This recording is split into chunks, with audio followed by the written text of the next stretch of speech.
D.El.Ed part 2 23-25 সেশনের জন্য CC3 অর্থাৎ সমকালীন শিক্ষা যে বইটা রয়েছে সেখান থেকে 9 নম্বর অধ্যায় সমসাময়িক ভারতবর্ষের বিষয়সমূহ থেকে একটি গুরুত্বপূর্ণ প্রশ্ন নিয়ে আলোচনা করব। এই প্রশ্নটা এবছর তোমাদের পরীক্ষায় আসার চান্স আছে, তোমরা দেখে নাও।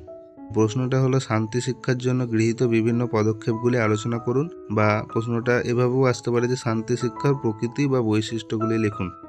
এর উত্তর হলো শান্তি শিক্ষার মাধ্যমে যেহেতু ব্যক্তির চারিত্রিক, নৈতিক, সামাজিক, আধ্যাত্মিক, নান্দনিক ইত্যাদি সমস্ত দিকের সুষম বিকাশ ঘটে, তাই এই শিক্ষার প্রকৃতির মধ্যে উক্ত বিষয়গুলি অন্তর্ভুক্ত বলে আলোচনা করা যেতে পারে। যেমন 1 নম্বর পয়েন্ট হচ্ছে সর্বজনীন শিক্ষা। শান্তি শিক্ষা একটি সর্বজনীন শিক্ষা প্রক্রিয়া। সমাজের সর্বস্তরের মানুষের জন্য এই শিক্ষা উন্মুক্ত। যে কোনো মেধার শিশুই এই শিক্ষা গ্রহণ করতে পারে। নিজের সামর্থ্য, চাহিদা, প্রবণতা অনুযায়ী শিশুরা এই শিক্ষা গ্রহণ করতে পারে।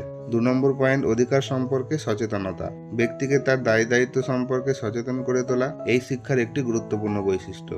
3 নম্বর পয়েন্ট ব্যক্তিত্বের বিকাশ সাধন। শান্তি শিক্ষা ব্যক্তিত্ব বিকাশে সহায়ক শিক্ষা। শিক্ষার্থীর মধ্যে মূল্যবোধ গড়ে তুলতে এবং একজন নাগরিকের কাছে সমাজ যা প্রত্যাশা করে সেই প্রত্যাশা পূরণে এই শিক্ষা একান্ত সহায়ক। 4 নম্বর পয়েন্ট সংস্কৃতি বা কৃষ্টিমূলক শিক্ষা। শান্তি শিক্ষার মধ্যে ব্যক্তির কৃষ্টি ও সংস্কৃতির বিকাশ ঘটে। 5 নম্বর পয়েন্ট সংগতি বিধানে সহায়ক শিক্ষা। শান্তি শিক্ষা ব্যক্তিকে পরিবর্তনশীল পরিবেশের সঙ্গে মানিয়ে নিতে শেখায়। সমাজের প্রতিটি সদস্য যাতে পরস্পরের সঙ্গে মানিয়ে নিতে পারে, তাহলে সমাজ থেকে হিংসা, দ্বন্দ্ব, বিভেদ প্রভৃতি দূর হবে এবং আগামী দিনে একটি সুন্দর শান্তিপূর্ণ পরিবেশ গড়ে উঠবে। 6 নম্বর পয়েন্ট সামাজিক বিকাশে সহায়ক শিক্ষা। শান্তি শিক্ষা শিক্ষার্থীর সামাজিক বিকাশ সাধনে সহায়ক। এই শিক্ষার মাধ্যমে শিক্ষার্থীরা একটি শান্তিপূর্ণ পরিবেশ গড়ে তুলতে পারবে। 7 নম্বর পয়েন্ট বৌদ্ধিক বিকাশে সহায়ক শিক্ষা। শান্তি শিক্ষা শিক্ষার্থীদের বৌদ্ধিক বিকাশ সাধনে সহায়ক।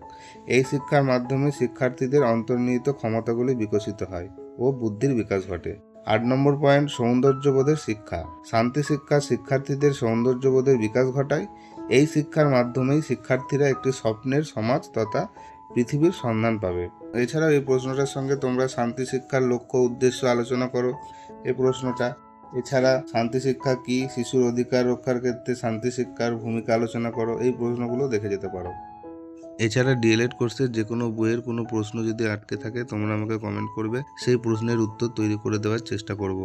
এছাড়া ডিএলএড পার্ট 2 এর যে কোনো বইয়ের পিডিএফ, সাজেশন এবং প্রিভিয়াস ইয়ারের কোশ্চেন তোমরা যদি পেতে চাও তাহলে আমার চ্যানেলে ভিজিট করো, সেখানে ভিডিও করে দেওয়া আছে, সেখান থেকে দেখে নাও।